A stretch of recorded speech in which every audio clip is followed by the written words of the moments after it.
Assalamualaikum warahmatullahi wabarakatuh. Perkenalkan, nama saya Ivi Septiani, mahasiswa tingkat 2 Fakultas Keguruan dan Ilmu Pendidikan Bahasa dan Sastra Indonesia. Nah, di sini saya akan memaparkan dari hasil penelitian kelompok saya yang berjudul Variasi Bahasa, Penggunaan Bahasa pada Mahasiswa Fakultas dan Ilmu Pendidikan Universitas Sri Kencana dari segi tutur, keformalan, segi sarana, dan campur kode dan alih kode. Ada analisis situasi, dosen, guru, dan mahasiswa program studi Bahasa dan Sastra Indonesia merupakan para pembina bahasa. Sebuah bahasa mempunyai sistem dan subsistem yang dipahami sama oleh bahasa itu. Bahasa itu menjadi beragam dan bervariasi sebab terjadinya keragaman atau kevariasian bahasa. Ini bukan hanya disebabkan oleh para penuturnya yang tidak homogeni, tetapi juga karena kegiatan interaksi sosial yang mereka lakukan sangat beragam. Selanjutnya ada tinjauan pustaka. Satu, sosiolinguistik. Holmes pada tahun 1995 menyatakan bahwa sosiolinguistik mempelajari alasan mengapa manusia berbicara secara berbeda dalam konteks sosial yang berbeda. Sosiolinguistik mengidentifikasi fungsi sosial bahasa, serta bahasa digunakan untuk menyampaikan makna sosial. Sederhananya, Holmes mengatakan bahwa sosiolinguistik adalah ilmu yang mempelajari hubungan antara bahasa dan aspek sosial masyarakat, serta hal-hal yang berkaitan atau mempengaruhi keduanya. Yang kedua ada variasi bahasa. Variasi bahasa bisa diartikan sebagai cara-cara yang berbeda untuk mengungkapkan sesuatu yang sama, menurut Meyerhoff pada tahun 2011. Selanjutnya ada dari variasi bahasa dari segi penutur. Yang ke satu ada idiolek. Idiolek ini yakni variasi bahasa yang bersifat perorangan. Dan berdasarkan penuturannya yang kedua yang disebut idialek, yakni variasi bahasa dari sekelompok penutur yang jumlahnya relatif, yang berada pada suatu tempat, wilayah, atau area tertentu. Nah, variasi bahasa yang ketiga berdasarkan penutur disebut kronolog atau dialek temporal, yakni variasi bahasa yang digunakan oleh sekelompok sosial pada masa tertentu. Dan variasi bahasa yang keempat berdasarkan penuturannya disebut sosiolek atau dialek sosial, yakni variasi bahasa yang berkenaan dengan status, golongan, dan kelas sosial para penuturnya.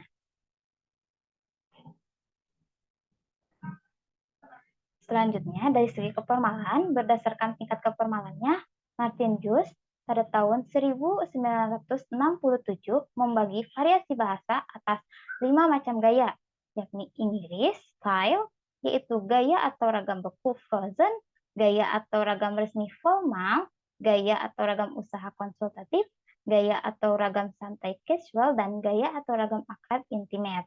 Dalam uraian selanjutnya disebutkan ragam atau ragam resmi atau formal adalah variasi bahasa yang digunakan dalam pidato, kenegaraan, rapat dinas, surat menyurat dinas, ceramah keagamaan, buku-buku pelajaran, dan sebagainya.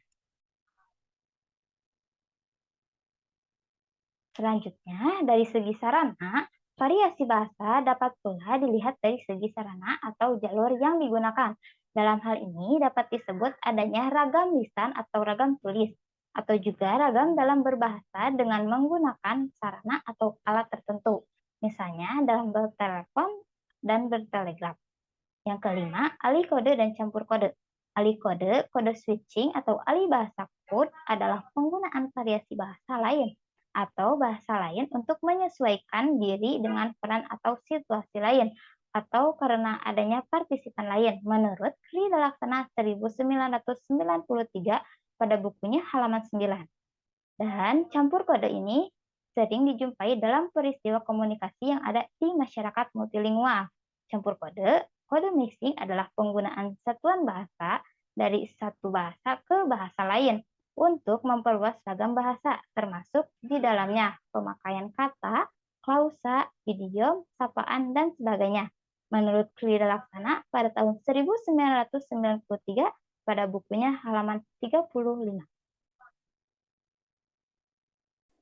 Nah, teman-teman bisa lihat ini adalah pelaksanaan kegiatan pada saat kelompok Mungkin untuk pendidikan seksual ini adalah pendidikan untuk ini suatu ilmu pendidikan untuk mempelajari tentang seks seks beneran gitu, seksual mengenai gender gitu ya. Sangat penting karena seperti yang tadi saya katakan, jika tidak diajarkan, mungkin nanti para muridnya akan terjerumus ke dalam pergaulan bebas dan akan menimbulkan yang tidak diinginkan. Lebih baiknya gitu ya, pendidikan seksual ini diajarinya dari tingkat di jenjang peserta didik gitu. Soalnya yang dilihat dan dialami gitu ya, oleh saya sendiri, sudah masuknya jenjang mahasiswa itu nggak bisa ditebak ya gitu orang-orang tuh kayak gimana. Jadi kita tuh kalau misalkan udah dapat pelajaran gitu tentang sex education itu, jadi kita tuh tahu. Di SMA, SMP itu seperti mereka melihat sekitar dia, melihat sekitar mereka apa yang terjadi, apakah yang dibekalkan saat SD apakah sama seperti yang mereka dapatkan di SMP atau tidak. Pembekalan setelah SMA itu bisa jadi pengimplementasian, bisa jadi yang anak SMA itu lebih nekat daripada anak SMP gitu ya, tentang rasa penasaran yang tinggi. Kalau misalkan tidak dibekali dengan sex education yang baik gitu, akan takutnya melenceng gitu, dari seharusnya. Karena penting untuk peserta didik mengetahui fungsi-fungsi organ reproduksinya, selain itu bagaimana cara merawatnya, dan peserta didik juga harus mengetahui konsekuensi apa yang mereka dapat ketika melakukan hubungan seksual. Jelas sangat, kalau misalkan penyampaian dengan fakta-fakta yang faktual gitu akan berdampak positif bagi peserta didik. Jadi peserta didik itu mengetahui bagaimana sih terkait seks itu baiknya seperti apa gitu kan, karena seks ini kan tidak sembarangan orang harus bisa dilakukan gitu kan, ada ketentuan.